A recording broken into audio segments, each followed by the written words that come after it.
To my YouTube channel Sanju @online classes. आज हम week 17 में क्लास 4 की ईवीएस वर्कशीट का सॉल्यूशन करेंगे।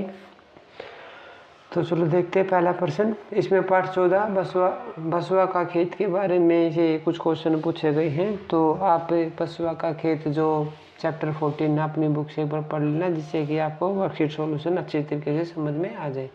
तो पहला क्वेश्चन है, खेत में इस्तेमाल होने वाले औजारों को पहचान कर चित्र के सामने उनका नाम लिखिए। तो जो आपको नज़र आ रहा है ये चित्र है, ये किस चीज़ का चित्र है? ये एक ट्रैक्टर का चित्र है। ट्रैक्टर से किसान क्या करता है? खेतों को समतल करता है एवं बीज बोने में भी मदद करता है। इस चित्र में ट्रैक्टर की हेल्प से खेत में गेहूं के बीज या बुआई की जा रही है। अगला क्वेश्चन, अगले क्वेश्चन को हल या कुरीगे बोलते हैं। हल या कुरीगे बोलते हैं, जिसमें यहाँ पर आप बीज डालते हैं, यहाँ से आप बीज डाल लेंगे और यहाँ से ज़मीन में चला जाएगा, जिससे कि वो बीज ज़मीन के अंदर जा सकता है और बीज आप खेत में बो सकते हो। अगला क्वेश्चन है, अगले चित्र में दिया गया है, इसको हम फावड़ा या खुट्टी बोलते हैं। फावड़ा या खुट्टी बोलते हैं। अगले चित्र में इसको दरात या इलिंग बोलते हैं। इलिंगे, क्या बोलते हैं? इलिंगे। और जो आपकी भाषा में जो आप बोलते हो घर पे, आप वो भी इसका नाम लिख सकते हो। क्वेश्चन नंबर 2 में पूछा गया है, खेती करने के लिए पहले क्या करना होता है और फिर अगला कदम क्या होता है? इसे चित्र में देखकर सही क्रम संख्या उसके सामने लिखी। तो सबसे पहले हम क्या करते हैं? सबसे पहले हम ये करेंगे, सबसे पहले खेत तैयार करेंगे। खूंटी से या फावड़े से हम खेत को समतल करेंगे, ठीक है। उसके बाद जब खेत समतल हो जाएगा, उसके बाद हम क्या करेंगे? उसके बाद हम बीज डालेंगे। खेत में क्या डालेंगे? बीज डालेंगे। जब बीज आप डाल देते हो तो बीज डालने के बाद हम क्या करते हैं? तो बीज डालने के बाद जब हमारी फसल थोड़ी ऊपर हो जाती है तो हम उसमें से खरपतवार को हटा देते हैं, जो हमारे पौधों के साथ कुछ जाम जाता है। उसके बाद फसल काटना। जब फसल हमारी पकने लगती है तो हम फसल को चेक करते हैं कि फसल काटने के लायक हो गई या नहीं हुई। तो फसल काटना, ठीक, फसल काटना बोल सकते हैं, फसल को चेक करना। उसके बाद हमें 5 पे हम क्या करते हैं, जैसे इसमें प्याज की खेती है तो हम फसल को निकाल लेंगे। फसल हमारी पक गई, चेक करेंगे, फसल को पकना चेक करेंगे। इसमें क्या होगा? फसल पकना,